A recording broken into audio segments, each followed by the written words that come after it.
संजय निषाद को तो विधानसभा में बोलना चाहिए था। अब हत्यारा कौन है, क्लियर कट है, हत्यारा खुलेआम घूम रहा है। हम तो कह रहे हैं संजय निषाद जी सत्ता में है, निषाद पार्टी सत्ता में है। वीरांगना फूलन देवी के सपनों को साकार करने के लिए कि एक लेवल होता है, नीचे गिरने का भी आपका एक लेवल होता है। इतना भी नीचे मत गिर जाओ। आरएसएस के लोगों ने जा करके गांव में बहुत चालाकी से पार्टी बनवाया। बीजेपी को क्या ठाकुर पंडित सपा वोट देगा क्या? आपको क्या लगता है? दोस्तों नमस्कार, मैं हूं बबलू और आप देख रहे हैं द फ्रीडम वॉइस। इस समय हमारी मौजूदगी लखनऊ में है और संजय निषाद जिन्होंने सदन में खड़े होकर फूलन देवी का हत्यारा समाजवादी पार्टी को बताया था, इस पर चर्चा अभी थमने का नाम नहीं ले रही है। और हम लोगों की भी इच्छा यह है कि निषाद समाज में इसकी कितना कहाँ तक निषाद समाज क्या मानता है, क्या जो संजय निषाद कहते हैं उस बात को भी निषाद समाज ये मानता है कि जो फूलन देवी के हत्यारे समाजवादी पार्टी के लोग हैं, या फिर मुलायम सिंह यादव जो कहा जाता है कि जिन्होंने मुलायम सिंह यादव फूलन देवी को जेल से निकालकर उनको संसद तक पहुंचाने का काम किया, उनको माननीय बनाने का काम किया। तो हम लगातार जो निषाद समाज के जागरूक लोग हैं उनसे बात करने की कोशिश कर रहे हैं, उनसे जान रहे हैं कि निषाद समाज क्या मानता है इस बात को, क्या संजय निषाद की जो बात है उसको उसमें कहीं सच्चाई है। निषाद समाज भी इस बात को मानता है, क्या मानता है हम बात करते हैं। श्यामलाल निषाद जी हमारे साथ हैं और मोस्ट संगठन से हैं, आप शिक्षक भी हैं, तो ज़्यादा बेहतर हम बात करते हैं इनसे। जिस तरह से सदन में खड़े होके उन्होंने कहा संजय निषाद ने कि समाजवादी पार्टी के लोग फूलन देवी के हत्यारे हैं और इसकी सीबीआई जांच होनी चाहिए, तो कि समाज आपका और आप लोग क्या मानते हैं इस बात को? देखिए, सबसे पहले तो हम आपको धन्यवाद देंगे कि हम लोग जो आंदोलन कर रहे थे, जो स्कूल मर्ज के खिलाफ जो है कि स्कूल मर्ज ना किया जाए, गांव से शिक्षा ना जाए, तो उस पे आप लोगों ने बड़ी मजबूती से उठाया और हमारे आंदोलन को सफलता मिली। योगी सरकार को, प्रशासन को जो है उस पे जो है संशोधन करना पड़ा। और दूसरी चीज़ जो आपके हमारे जनपद में जो शिक्षक ओम प्रकाश की नाक रगड़वाई गई, धर्म के नाम पे जो है उनको अपमानित किया गया, जलील किया गया, उस पर भी एक बड़ा वर्ग ये कह रहा था कि चूंकि धर्म खिलाफ इन्होंने बोला है तो इनको जो है अच्छा कि मतलब उसको सही ठहराने की कोशिश कर रहे थे। लेकिन आप जैसे निडर और मतलब निष्पक्ष जो है पत्रकार बंधुओं के सहयोग से हम लोग उस पर सफल हुए और दोषियों के खिलाफ जो है एफआईआर दर्ज हुई। इसके लिए आपको बहुत बहुत बधाई, धन्यवाद। तो हम ठीक है, आपने धन्यवाद दिया। हम लोगों का काम है खबरें दिखाना, जो बात है। लेकिन इस पर जो इस समय संजय निषाद का जो कहना है, इस पर आप लोग की क्या राय है, जो खासकर जो निषाद समाज के बुद्धिजीवी लोग हैं? देखिए, ऐसा है कि ये तो सही बात है कि राजनीति में लोग निकृष्टता की हद पार करते हैं, लेकिन हमें कहेंगे कि निकृष्टतम काम किया है डॉक्टर संजय निषाद जी ने। बहुत निकृष्ट कार्य किया है। इतना निकृष्ट कार्य भी नहीं होना चाहिए कि जो कुछ भी किया माननीय नेताजी मुलायम सिंह जी ने किया। और इस तरीके से आरोप, और अगर भारतीय जनता पार्टी को खुश करना है उनको, तो और भी कोई तरीका अपना सकते थे, लेकिन इस तरीके से। और रही बात जहाँ तक सदन में बोलने की, तो सदन जो है पवित्र जो है स्थल है, वहां इनको झूठ नहीं बोलनी चाहिए। और जिस नाम से गए हैं, जिन लोगों की उम्मीद आशा लेकर गए और पार्टी बनी है, जो पार्टी जो निषाद पार्टी बनी है, उस पे हजारों लोगों ने अपना जो है खून पसीना जो है बहाया है। और हजारों लोग जो है आज मुकदमा झेल रहे हैं, घर परिवार जो है छोड़ करके जो है उस पर भटके वो, और आज जमीन जायदाद बेच करके मुकदमा लड़ रहे हैं वो। तो ऐसी स्थिति में संजय निषाद को तो विधानसभा में बोलना चाहिए था कि जो पार्टी के आंदोलन के लिए जो निषाद समाज आंदोलन समुदाय किया उसका हम क्या कर रहे हैं, और या फिर निषादों को स्पेशल क्या मिल रहा है, ये बात उनको बोलना चाहिए। नहीं, निषाद समाज क्या मानता है फूलन देवी पर हम बात करें, क्योंकि एक बड़ा ये मुद्दा है। जिस तरह से सदन में एक किसी रैली में कह देना, किसी जनसभा में कह देना, एक होता है कि ठीक है नेता एक दूसरे के खिलाफ कटाक्ष करते हैं, एक दूसरे की जो है वो बुराई भलाई करते हैं, वो अलग हो गया। सदन में जो बात कही जाती है वो रिकॉर्ड में जाती है। जो आज सदन चल रहा है वो अगर 50 साल बाद रिकॉर्ड में संजय निषाद ने क्या कहा है वो रिकॉर्ड में रहेगा। तो इस पर जो निषाद समाज है, आप जैसे बुद्धिजीवी लोग हैं जो समझते हैं, तो क्या निषाद ये बात मानता है कि जो संजय निषाद जो बोल रहे हैं वो झूठ बोल रहे हैं? बिल्कुल, हम कह रहे हैं, हम नेताओं के बारे में नेता क्रिया प्रतिक्रिया देते रहते हैं, हम उस पर बहुत कभी बोलते नहीं हैं। अपने काम से काम, जो शिक्षा जागरूकता का है और निःशुल्क पाठशालाएं चलाने का काम, और जो शोषित पीड़ित है उनकी मदद करने का काम, जो लोगों को ब्लड देने का काम, ये सब करते रहते हैं। लेकिन जब मैं देखा, मतलब ये हमने देखा जब इसको जो है व्हाट्सएप पे कि इस तरह से, तो मुझे मतलब अजीब बेचैनी हुई कि मतलब इतना जो है इस तरह से, चूंकि हम व्यस्त थे थोड़ा सा, वो हम लोग सत्याग्रह कर रहे थे, तो इस वजह से हम उस पर भाई एक मुद्दा हम लेकर के चल रहे थे, तो जब हम जैसे उस मुद्दे से फ्री हुए तो उसके बाद हमको लगा कि हमको इस पर प्रतिक्रिया जरूर देनी चाहिए और समाज को गुमराह न करने पावें। संजय निषाद जी समाज को गुमराह कर रहे हैं कहीं न कहीं से, मतलब हमें, मतलब जो पिछड़े वर्ग के लोग हैं उनमें एक जो है खाई पैदा कर रहे हैं, जबकि उससे फायदा कोई नहीं होने वाला है। अब हत्यारा कौन है? क्लियर कट है, हत्यारा खुलेआम घूम रहा है, तमाम लोग बता भी रहे हैं, तमाम लोग जानकारी भी है। और हम तो कह रहे हैं संजय निषाद जी सत्ता में है, निषाद पार्टी सत्ता में है। वीरांगना फूलन देवी के सपनों को साकार करने के लिए क्या काम कर रहे हैं वो उनको विधानसभा में बताना चाहिए था। हमने कहा जाता है कि नेताजी ने उनको जेल से निकाला, जेल से निकाल कर सदन तक पहुंचाया, उच्च सदन तक पहुंचाया, 3 चुनाव उनको लड़ाया और अपने धर्म की बेटी मानते थे फूलन देवी को। और जब हम संजय निषाद का ये बयान है तो हमने अखिलेश यादव से इस बात पर उनसे पूछा, सवाल किया कि संजय निषाद इस तरह कह रहे हैं। तो उस समय मैंने देखा कि अखिलेश यादव जो थे वो भावुक भी थे और उनके अंदर गुस्सा भी था। गुस्सा इस बात को लेकर था कि उन्होंने जो है, जो उनके ऊपर आरोप लगाया जा रहा है, उन्होंने कहा कि मुलायम सिंह यादव, नेताजी ने उनको सदन में पहुंचाया, मान सम्मान समाज में दिलाया, और उसके बाद जो है आज जो लोग बोल रहे हैं बकवास कर रहे हैं। तो उनके अंदर और भावुकता भी थी कि मतलब इस तरह का उन पर आरोप लग रहा है। नहीं, हमने पहले बताया ना कि एक लेवल होता है नीचे गिरने का भी, आपका एक लेवल होता है। इतना भी नीचे मत गिर जाओ कि देखने वाला, सुनने वाला हर कोई जो है आपको जो है कह रहे यार, हर कोई कहते कि नहीं ये गलत है। तो इस तरीके से उनका बोलना जो है ये बिल्कुल, मतलब कोई इसको स्वीकार नहीं कर पा रहा है, कोई पचा नहीं पा रहा है।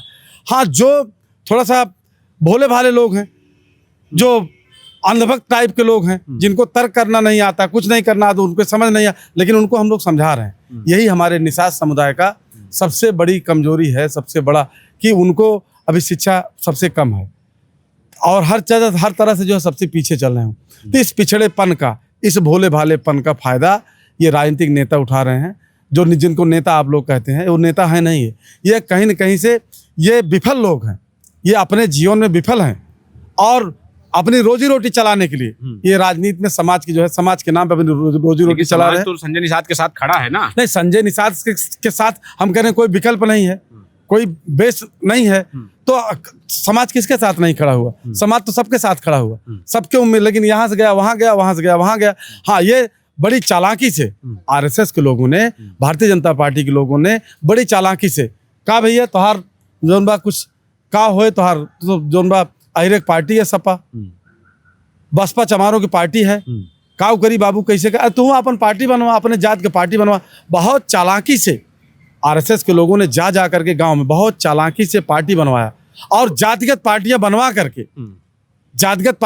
करके और खुद जो है जैसे चाह रही वैसा लाभ ले रही हैं।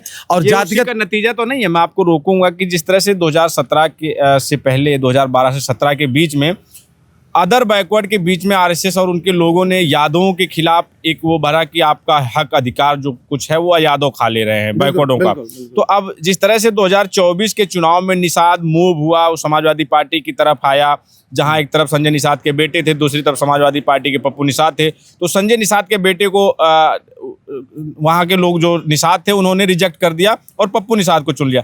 तो ये देखते हुए तो नहीं ऐसा हो रहा कि समाजवादी पार्टी के लिए निषाद समाज में ये भर दिया जाए कि फूलन देवी के हत्यारे हैं समाजवादी पार्टी? आपको क्या लग रहा है कि जितना आप लोग, जितना जो है हमारे जो पार्टियां, हमारे लोग जो पार्टियां हैं, पिछड़ों की पार्टियां जो है, इनके ये जितना ब्रेन रखते हैं इससे कई गुना ज्यादा ब्रेन से ही शासन कर रहे हैं। उनके पास संख्या बहुत कम है, संख्या नाम मात्र की है, लेकिन हमारे ही लोगों को मूर्ख बना करके, बेवकूफ बना करके वो ब्रेन से शासन कर रहे हैं।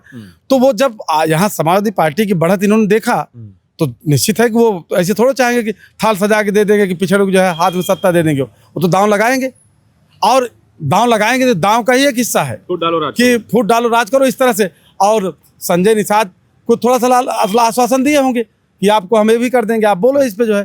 और हमारा ये मानना है कि जो इस तरह से लोग, चाहे संजय निषाद हों, चाहे ओम प्रकाश राजभर हों, चाहे और इस तरह से जो लोग बोल रहे हैं ना, ये बहुत ही, इनको इतना समझ होनी चाहिए कि जहाँ से जिस जमीन से हम निकले हैं उसी को जो है हम मतलब वो कर रहे हैं। ये बहुत ही निंदनीय है। रही बात है कि इनका भी समय, जिससे अभी बाबा साहब ने कहा है कि जब तक राजनीति में अच्छे लोग नहीं आएंगे तब तक खराब लोग जो है राजनीति करेंगे। नेतृत्व करेंगे। हम लोग उस पर लगे हुए हैं, हम लोग अच्छे लोग तैयार कर रहे हैं। अच्छा, संजय निषाद ने जिस मुद्दे पर निषाद समाज को एकत्रित किया, मछुआ आरक्षण के मुद्दे पर, तो आपको क्या लगता है कि बीजेपी के साथ रहते हुए मछुआ आरक्षण संभव है, वो दिला पाएंगे? अब ये तो उनको तय करना है, लेकिन वो तो भले उनको सदन में मांगना चाहिए।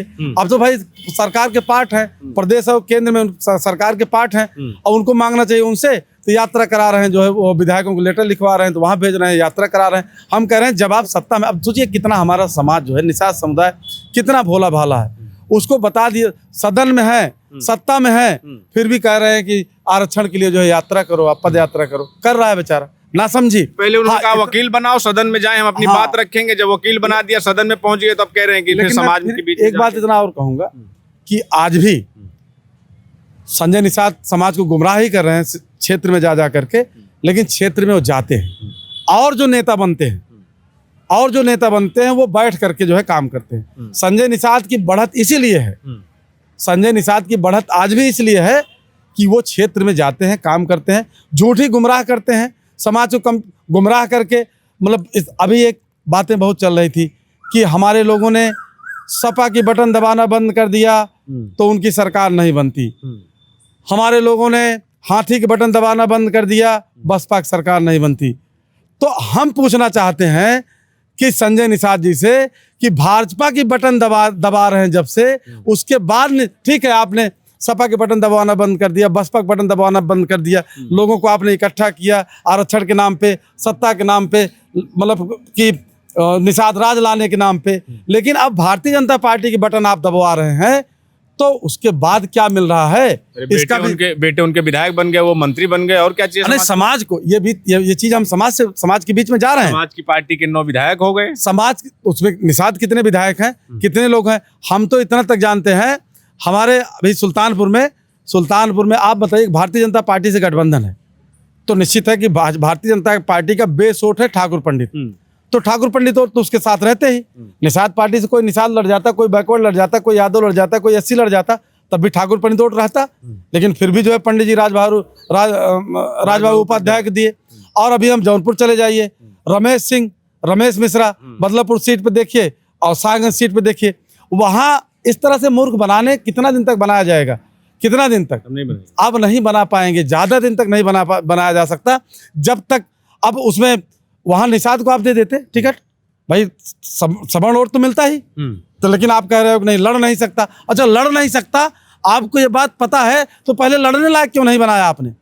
भाई लड़ने लायक भी भारतीय जनता पार्टी के साथ आप गठबंधन है, भारतीय जनता पार्टी केंद्र प्रदेश सरकार है। अरे निषाद को वोट दे, टिकट दिया तो परवीन निषाद को कहाँ ठाकुर ब्राह्मणों ने वोट ही नहीं दिया? कहते वो खुद कहते हैं कि ठाकुर ब्राह्मणों भाजपा वालों ने वोट नहीं दिया, तो इसलिए वो भाजपा वालों को नहीं, वो बातें नहीं, हम उस पर नहीं जा। हम निश्चित रूप से उसमें पीडीए की जो है जो नहीं, जब परवीन निषाद चुनाव लड़ रहे थे संत कबीर नगर से, तो अब वो जब 2024 का चुनाव हार गए, तो संजय निषाद तो यही कहते हैं ना कि जो बीजेपी का वोट था वो ट्रांसफर नहीं हुआ, हमको नहीं मिला।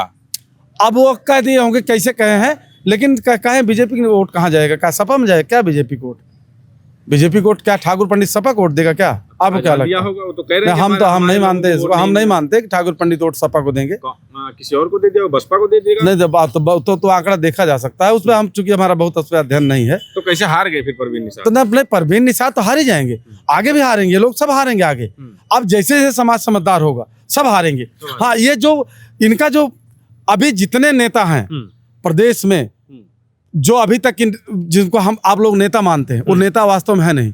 अपने रोजी रोटी, अपने स्वार्थ के लिए, अपने व्यक्तिगत सेटिंग के लिए, सेट होने के लिए लगे हुए हैं। जब समाज में बातें जाएंगी कि वाकई समाज के उन्नति के लिए कौन लड़ रहा है, समाज के शिक्षा के लिए कौन लड़ रहा है, समाज के मान सम्मान के लिए कौन लड़ रहा है, तब इन नेताओं की छुट्टी होगी। नेताओं सब मतलब जिनको नेता माना जा रहा है हारेंगे, और नए नेता हम लोग जो है तैयार करेंगे, निकल के आएंगे, जो विधानसभा और लोकसभा में जाएंगे। ठीक, बहुत धन्यवाद। तो ये श्यामलाल निषाद जी हैं, जिनका मानना है कि जो संजय निषाद ने सदन में खड़े होकर कहा वो बेहद ही निराशाजनक था, वो ऐसा नहीं कहना चाहिए था। और जबकि इनका भी ये मानना है कि जो मुलायम सिंह यादव नेताजी थे, उन्होंने ही फूलन देवी के साथ उनको न्याय दिलाने का काम किया, उनको बाहर लाकर उनको संसद तक भेजने का, सदन में भेजने का काम किया। बहरहाल इस पर आपकी क्या प्रतिक्रिया हमें जरूर बताएं। बने रहे हमारे साथ, मिले किसी और वीडियो में। धन्यवाद।